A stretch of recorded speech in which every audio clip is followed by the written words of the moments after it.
You said, yeah, I've got something better than that. Uh-huh. So what is that? Not better, just another. All right, come on, Another one. tell us.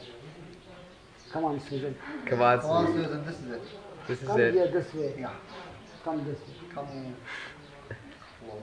It's amazing a mother like that could have such a shy daughter. Let her sit there because she is not in proper shape today. Our mummy is the opposite of shy. She's You're the same, Mommy? yeah. She's absolutely boisterous. You want me to tell you my story? Yeah, and then the other one that you said. Okay. What is your story? Your brother has been pestering me. No, So it's a great story. today is the last day. It shouldn't be missed.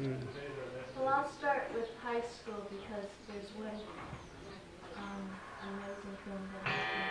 Is that, well, in high school, I started reading the Bible more about different philosophies, and I would think that there must be somebody on earth. There must be maybe the second coming of Christ or a great prophet that I wanted to meet.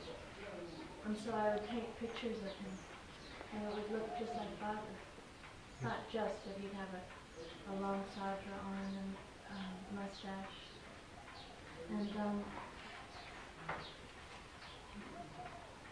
so that's, what I was thinking about then.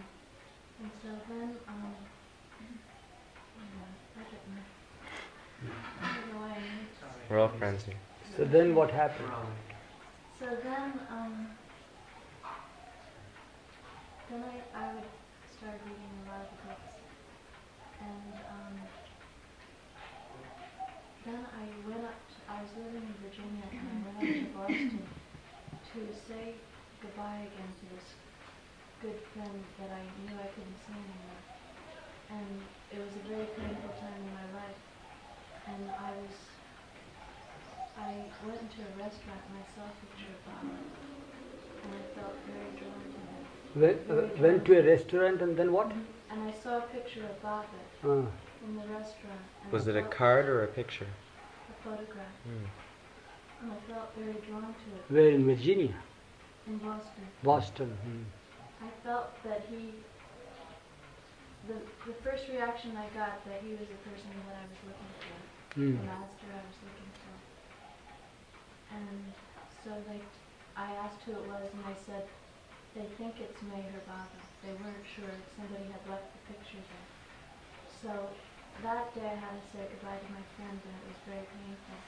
And I was just kind of yelling out to God inside that I would find my master, or to help me find someone like that. And then I kept thinking of Baba, that picture I saw. So then I called out to Baba. And I decided to make it my goal to find Baba wherever he went. But even though I didn't know anything about him. So that same day, I was driving back to Virginia, where I was living, and my car started breaking down.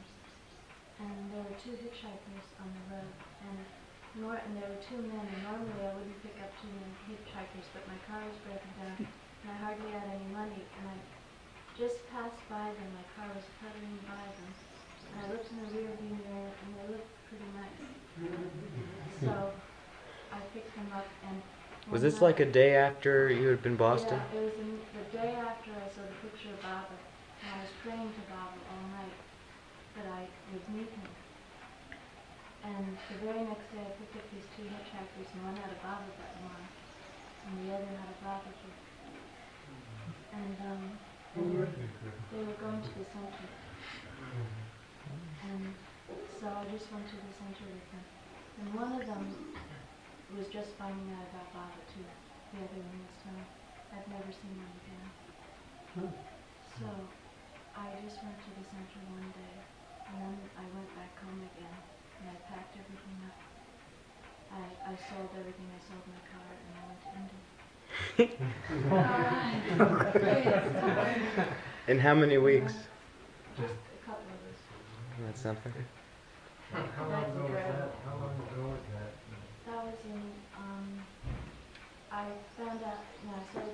Baba in August 73, and I came here in September You've 73. been here all this time. No, no. This is my seventh trip. Oh, I see. No. And Could you so- hear her? No, I had not heard the story.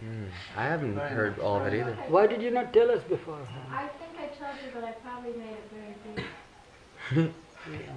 That's why I was nagging. So it was when I saw the hitchhikers and I had the Bible button, I thought it was. Who were the It hitchhikers? was a miracle to me because my prayers were answered the next day. Yeah. So when they told me Baba said he was God and everything, I just believed right away and felt he was my man. Who were they? Do you remember their names? That one was that one I came with, remember? Yeah. It caused him trouble. Yeah. I actually did come with the one. I met him later, and he brought me to India. But then he left here only a week or two, and I've never seen him since. And the other one, I've never seen again, and I forget his name. But the other story is that a few years ago, I had a friend who I kept telling him about Baba. Well, I had rented this apartment, and he had fixed things in my apartment, his mother owned the apartment, and he would keep looking at Baba's picture every time he came. And so I ended up telling him about Baba. But then he decided that it was my weakness to have a master child. So then I moved away from there and I moved to Myrtle Beach where I've been the past 3 or 4 years. And he would call up every now and then and tell me different things, that dreams that he'd have about Baba. He would call. Yes, and then he'd call me up and he'd say, were you just in India? And I said, yes. And he said he was dreaming about me and India and Baba. He had no idea I went to India. And then just before I came here about a month ago, I just happened to pass by the center in Myrtle Beach and I had a thought of him that he might be coming here. And the very next day he called me up and he said, I can't get away from Baba. I keep bumping into Baba people. I see his picture all the time. And in fact, he was calling from a Baba lover's house. He had come to him for a job. It was Craig Smith. He was in Myrtle Beach. This was in New York. This person's from New York. Okay. And so he called from Craig Smith's house. And he said that there was a certain, and I talked to Craig Smith, and Craig Smith said that when he first met this person, they only talked 2 sentences, and this person said to him, are you a Baba lover? Just out of the blue. And Craig Smith said, how did you know that? And he said, there's a certain quality about Baba. See if he feels Baba. You must, maybe by now he's been to the center. What was his name? Andy. Huh? Andy. Andy. No, he hasn't. I mean, I don't think you've heard of him. Andy.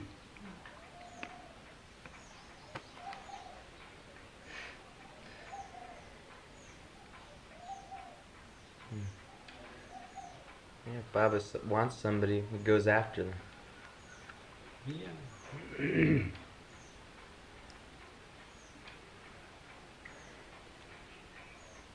Same thing happens, you see, when you call out to him, long for him, he's there. Same thing happened with me in my childhood days. I used to long for him, crave for him, yearn for his coming. And he was waiting all the time at the gate of my house. And I escaped, I didn't know. Yeah. I did that, see, when I was younger too. My father died when I was 6. And my father he was a writer and a poet, and he would write about this searching for God. And he also studied Eastern religions, and he would tell me about God. And then he died, so that made me think about God a lot more. So I would pray to him and pray to God, and then it just turned out to God. And that's how it started.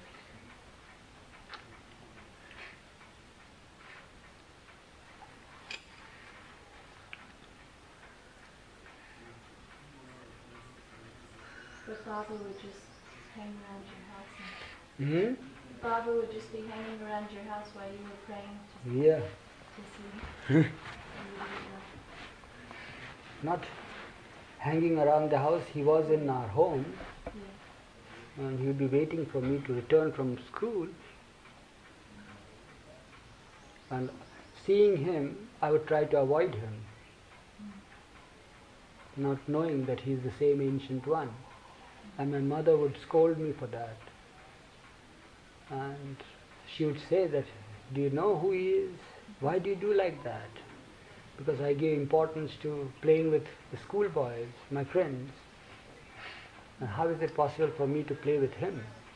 He would be waiting for me to take me back from the approach road. And she would say that, do you know? Why do you do that? Do you know who he is? He's Zoroaster having come again. So I said, so what if he's Zoroaster? We are pardon? Zoroaster. Because we are from the Zoroastrian family. You see? So my parents were Zoroastrians when they came to know about Baba. So each in his own way expects the second coming. Zoroaster had promised that he would come again. Buddhists, Muslims, Christians, Hindus, just like that. But at that time, being youngster, student, in school, not even in college, I said, so what if he's Zoroaster? Because my heart was set on Jesus. Because I was studying in a Roman Catholic school. And I had taken up the life of Jesus Christ and was studying at the time. And that's how it was.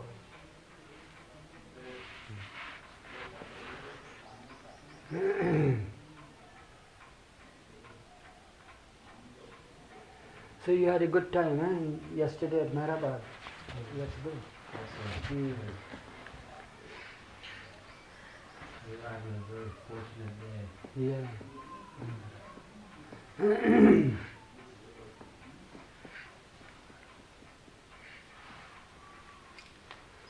How did you like it? Very much. Yeah, it is. We went out in Huh?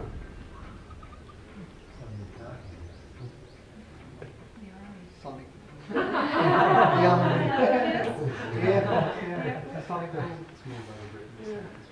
That was the word. This is the Israel's garden, the library. The RD, the dhuni. From what Ollie was saying, Well, there seems to be a lot of it now. Yeah. Light coming out from her, like a sun. She has been there all alone for years together.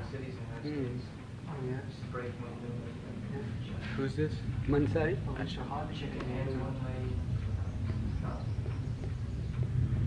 Did she tell you all how she came to Baba? How she came to stay. Stay here. How is she here? I don't know. I only know because we have been knowing her for so long, just as we have been knowing Susan for so long. She's with us. As she said that this is the 7th trip that she has made. So we escape asking how did she come to Baba. Yes. Only when her brother reminded me, ask her. So we asked. Mansari's uncle might have brought Yes, her back. yeah, I know She- that. he's- This much I know, but the other circumstances and all that, one has to ask her.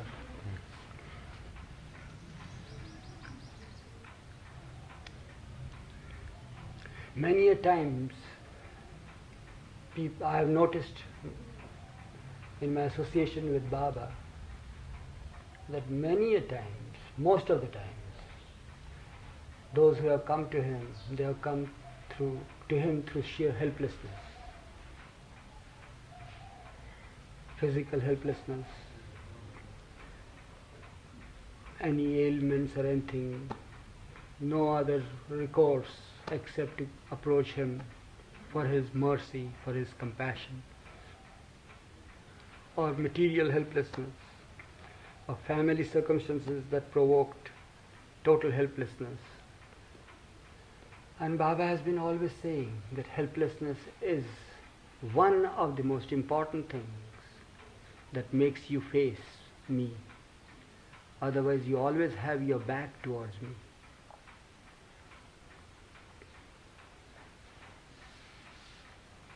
He is always present, but we always have a back towards him. So it is the helplessness that makes you take it right about turn and you face me. And there are some few instances where his grace is there, whereupon he calls him on his own to come to him.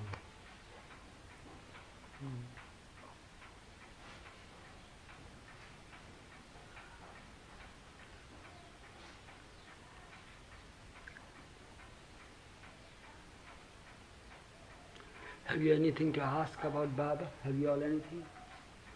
Michael? Anything? Don't hesitate. No reservation. It's just your home. I never seem to have any questions. It's so good. And you, Kevin? Just listening and... Yeah. No, but if anything crops up, don't hesitate. And you, Prema? I'm thinking. What is it? Never hesitate. Anything, nothing specific, just...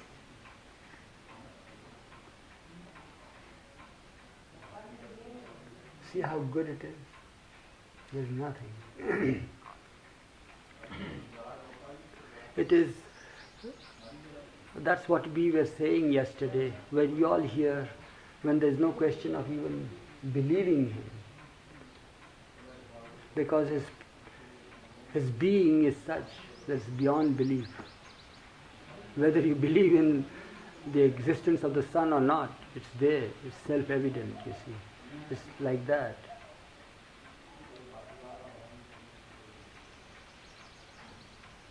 But what happens always, Baba is to tell us that it's good that you have that want, that you want to have Baba, you want to see him, you want to be near him, you want to love him, you want to dedicate yourself to the truth, in the service of the truth, want to harness your life. All the wants are there, you see. But when you transcend your wants, it's good that you begin like that. Of course, you have to want. That's why we are here, because we want it. All the wants are there, you see. First of all, as Baba told us, put to us, that the whole thing, this whole drama began because he wanted to know who he is. Being the infinite ocean of love, infinite and eternal existence, infinite knowledge, infinite bliss, infinite knowledge, wanting to know himself who he is. So, the projection is the infinite.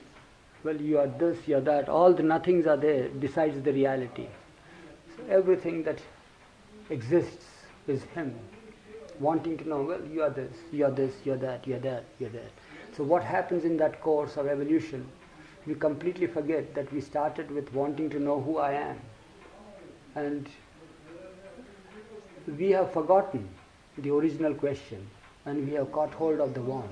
Wanting this, wanting that, want. But eventually that want has to be transmuted, Baba says, into the need. So you come to a stage when you want me, when you want reality, when you want my love, and so forth. It is there, it's good. But when a stage comes, when you are in dire need of me, and dire need of my love, then you begin to love me, then you begin to really try to see about around you, go out trying to learn about my love, learn about me and all that. When your wants are transmuted into your need for me, And that is when you come to me, you see. Really, that's, you're coming to me in the real sense is when the wants have transformed themselves or transmuted themselves into the need.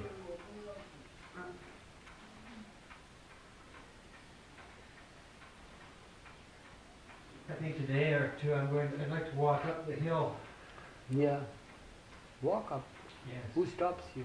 No one is. I'm announcing that generally to the room in case anyone wants to join me on the walk, or in case anyone doesn't. That is fine, but that's what I'm going to do.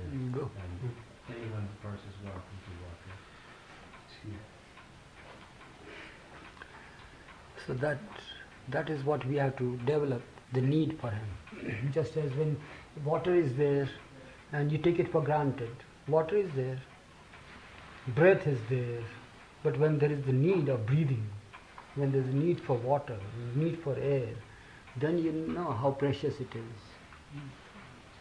So likewise, if you were to develop the need, which only comes by His grace, then we really are serious about Him. You're tired of, Pardon? you're tired of wanting. Yeah. You're fed up with it. Yeah. Is wanting the same as longing? I mean, would you talk about longing? Because I thought, I can't remember the statements, so there's always this stress put on longing and longing and longing, and that's sort of the link. Yeah, it is. But that's the same as wanting? No, need. Need develops that longing. Need develops that longing. It starts with wanting, but that longing is also generated through wanting. But then real longing is there in play when we need Him. Well, Then what's you the link? really... Because we automatically need Him anyway, whether we know it or not, right? I think we're sort of aware of. Yeah. We take Him for Need granted. is always there, right? Need is always there, of course, but at that time, we take it for granted. We don't realize the need for it. Just as of course, it's vital to us to have air and water, isn't it? For a life, sustenance. It is there. But when we're thirsty, of course, we know that we'll want water, so we'll get the water. We need air, so we are breathing the air. But little do we realize that how vital they are for our very being. So when a need arises of that, when you go to a desert and you are very thirsty there is the need for water then. It's not just wanting. Then you just try your very best. You see, all other things are put aside. Just as I told you the story the perfect master told. Half the kingdom is to get water inside your system. When he was thirsty and long lost, you see, in a desert region, he didn't know what to do and he was dying of thirst. Some person appears there and he says, "Oh, can you give me that water?" He says, "Well, you have to pay the price for it. It's in the desert that you are asking me that water." He says, "Ask me, I'm the king of the neighboring kingdom. I've lost my way, I've come over here. So ask any price." He says, "Well, half the kingdom will do for it." So he says, "All right, it's good. Give me half the kingdom and have the water." And he helps him to drink water gradually. Then the king asks, where's my kingdom? Which direction? I've lost my way. My kingdom is that. So then he points at him at the highest mountains there, and you go there in that direction. There, if you cross the borders, then you'll enter your kingdom. So he thanks him and he leaves the place and he goes. And while going, traversing the distance on foot, because he had come on a steed hunting. He had lost his prey, he had lost his companions and everything, the steed had died and all that. There's a story, I'm just giving you the gist. So what happened when he goes back, he finds in his dismay, he feels that, well, he has not even urinated because the circumstances were such that because he was dying of thirst and then all of a sudden the water has come and something has happened that he couldn't pass his urine. 1 day has passed, second day, he couldn't pass urine, and then gradually the poison is circulating in his system now. and he's on the point of death now. He's worse than what he was before when he was thirsty. And he couldn't move about. He's just writhing in pain there. He doesn't know what to do. He wants to pass. He can't pass urine. So again the same man seems to have come there all the distance and says, "You're still here, king? I am going there to your kingdom to get what you had promised me. Half the kingdom. You're still here. You haven't moved from here. You haven't gone to your kingdom yet."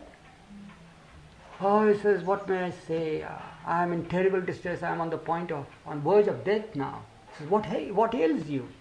He says, "You gave me water that time, and all the time I haven't passed urine, and the poison is circulating, and I'm dying. I don't know how to pass. I can't pass urine." Oh, he says, "I know how to pass." He says, "Please do something to me." He says, "Well, you'll have to pay the price for it." He says, "What price?" He says, "That half the kingdom you have given me for water, the rest of the kingdom, if you give me, I will release you of that." So naturally his life was more precious than the kingdom at this instant. So he gives up his kingdom, half of the kingdom, the other half, and then he releases. So the worth of the kingdom is nothing when the need arises, you see. So then the perfect master draws our attention. The worth of your kingdom. Half the kingdom is worth drinking water and having it in your system when you need it. And the other half is to remove it, to get it out of your system when you need it to be removed. So that is need, you see.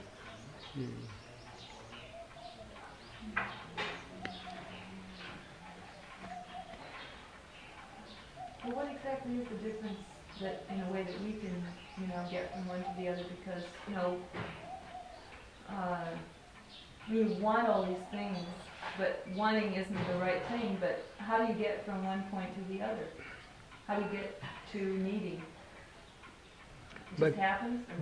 By wanting it and getting fed up of wanting it all the time, then you are serious about your wants, and that drives you into the realm or into the kingdom of real need.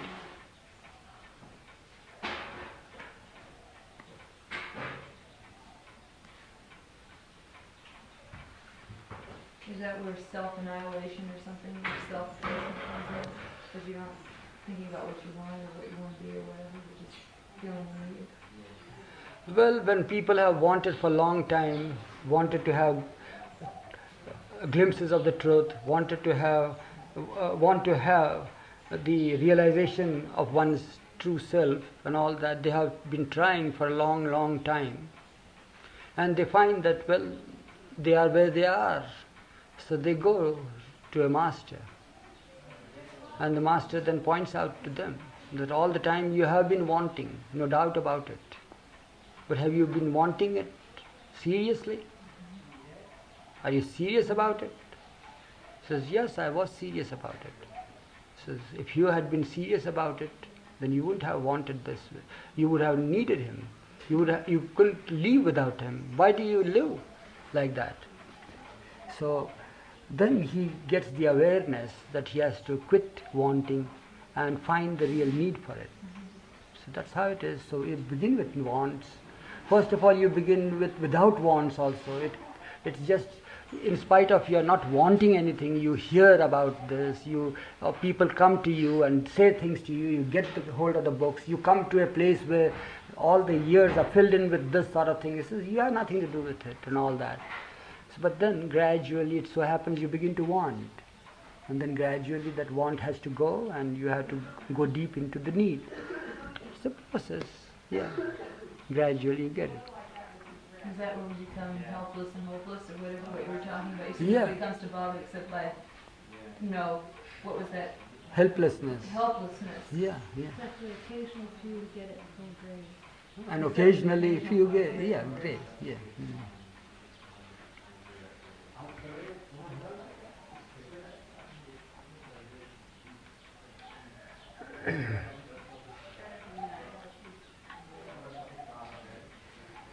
The thing is that we remain complacent about the situation.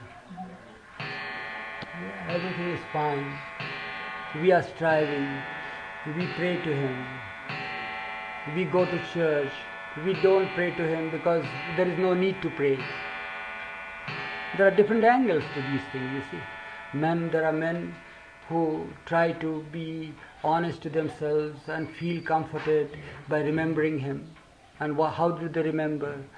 Fixed hours of prayers, fixed rituals and rites and all that sort of thing, you see. And they feel comforted by that. And they feel, well, what they have done is right. And that's what is supposed to be done. That's good. That is complacency. There are people who find that there is no need for prayers, there is no need to. What need have I? Everything is around me, everything is there at my beck and call. I own this, I am healthy, I am influential, I have my good wife and my children and my home and my friends and society, and I am just rolling in riches and everything is at my command, and what need have I for God? Or what is God? God is being you. I am a self-made person, you see, and I am all right. What's there in that? That's complacency too, you see. So we have to transcend from one stage to another stage comes and another stage comes, and then we begin to want, and then the want gets transmuted into the need. That's how it is.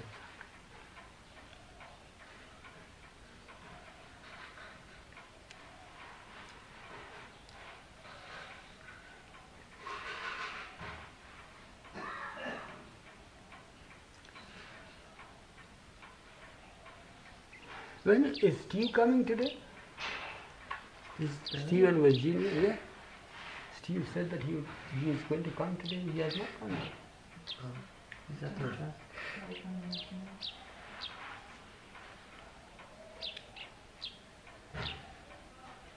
Was it your need or was it your want that brought you here?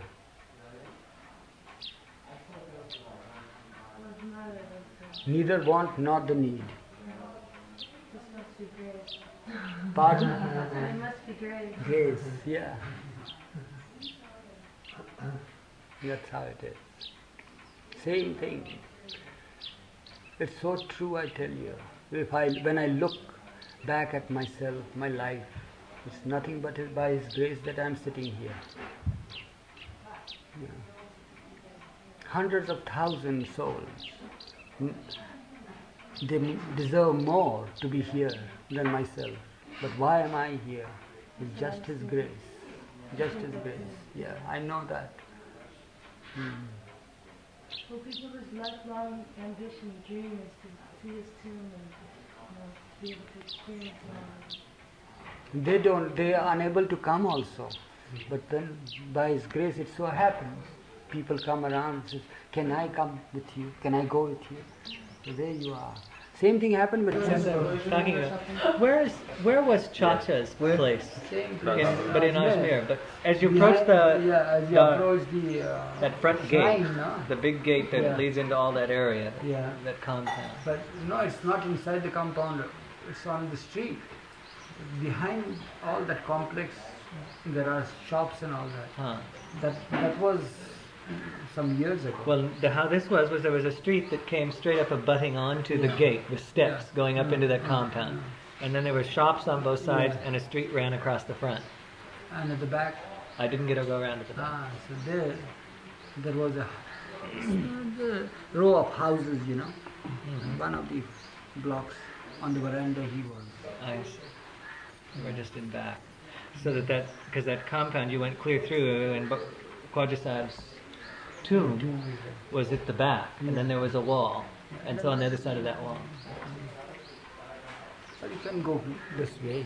Yeah. You can go this way. The Mount Abu is famous for its temples called Dilwara temples, with all marble and intricate carving to a point where you get dizzy looking at them. Actually, it's a fact. You get dizzy because you don't see them right on the walls. You see them everywhere. Even the ceiling, intricate carvings, good carving. It's fresh, and it was fresh some 30 years ago. Like all in marble. Oh, in marble? Yeah. Some crores of rupees were spent to create that temple, Jain temple. Yeah. Jain. That's a sect, Buddhist or? Jain, Mahavir. So, if you get an idea at the time, I think at that time it cost 50 crores of rupees. In those early years, I don't know how many hundreds of years ago. But you can get an idea, the panel that is outside at the gate of the temple, that has been restored, and just to restore it took 5 crores of rupees. Now, so you can imagine, they give, that's how we compare the worth of the temple. It's really beautiful, very, very beautiful. Workmanship is superb.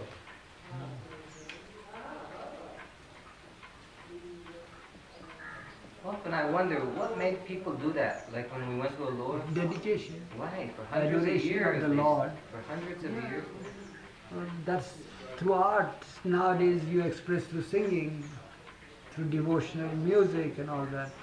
Their devotion was this at the time.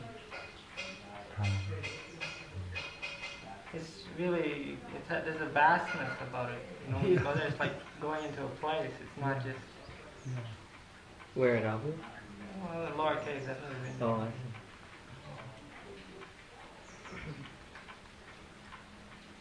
So, in the 30s, what happened, Steve? One day,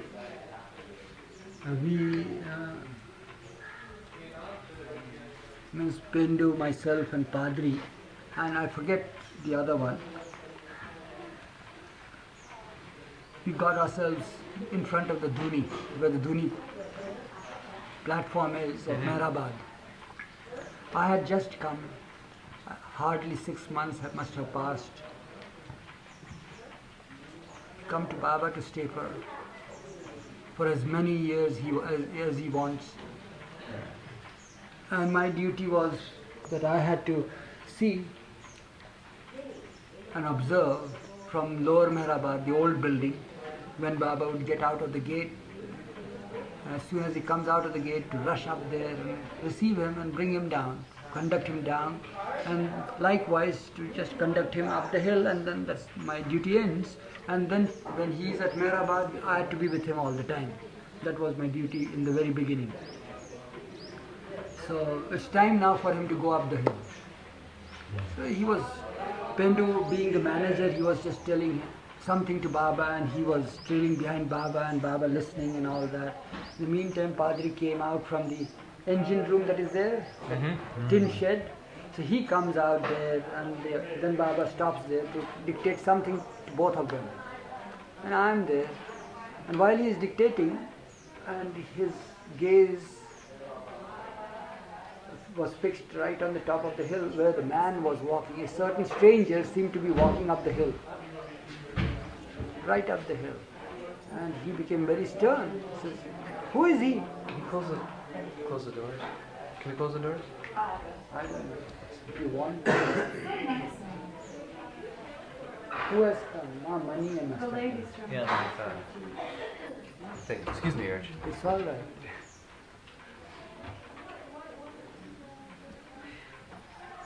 So he has come. So Baba spotted him. A single person going right up the hill there, halfway, he had gone halfway up the hill. And he looked very stern and says, "Who is that person who is going up there?" He tells me. So I look at him and said, "I don't know, seems to be a stranger." He says, "Go run there, stop him, give him a tight slap and tell him that nobody is allowed there, and drag him down by his wrist like that. Get him down." Wow. So I had to run in order to catch him up. He had just approached the gate, he was about to enter, and there were boards put there, no admission. This is up at the top of the hill. Yeah, right on the top of the hill. After someone. From the dhuni spot, I'm running up the hill. I catch him just at the time when, because he was walking and I was running. I caught him there before he entered. He gave him a tight slap and he was stunned. Didn't know what happened all of a sudden. And then I caught hold of his wrist and I says, "How dare you go up there? Come down." Jai Baba. Jai Baba. I just had an unexpected unexpected thought this morning, Erich. I was coming over to your room, and my mind was pretty much occupied with the things I have to tell and remind Erich about. And suddenly a thought struck me. It just came before me. And I looked at it and I said, that's interesting. And the thought was that in the new life, when Baba took the animals along with the two-legged companions, there were a number of animals. And it suddenly came to me that it was not only for the work Baba was doing with the animals, as he has done always, but that they were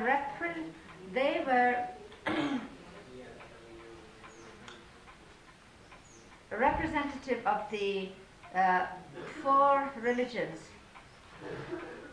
They were symbolic of the 4 religions that represent all religions that Baba's always used. And the camel for Mohammed,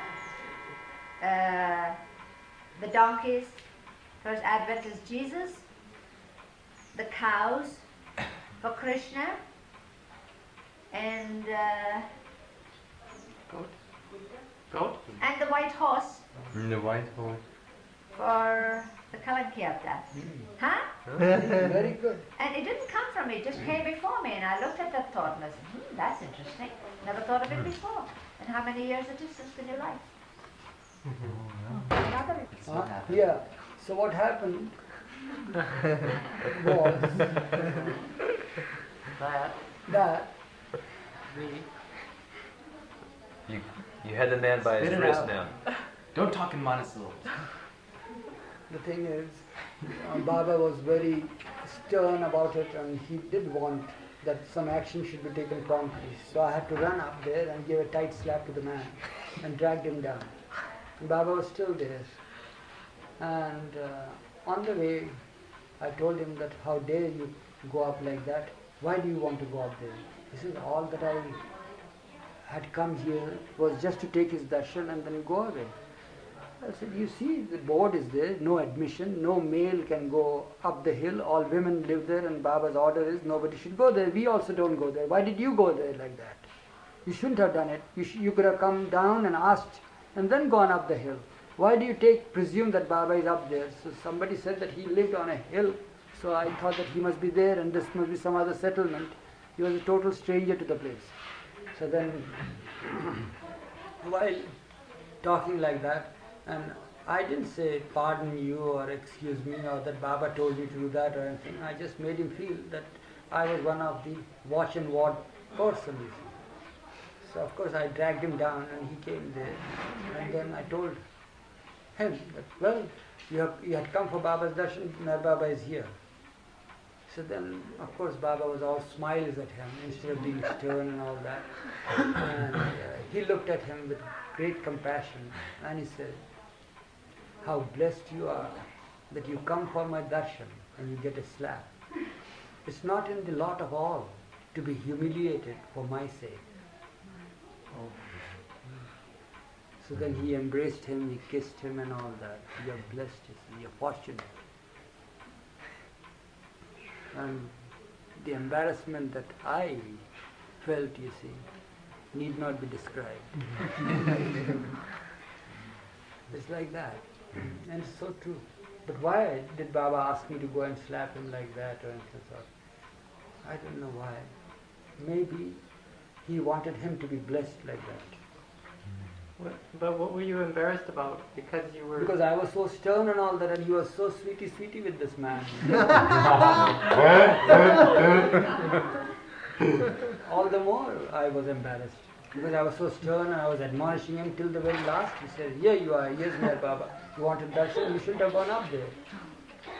And Baba just turned the whole topic and said, how blessed you are to have been humiliated like this. That means I humiliated you.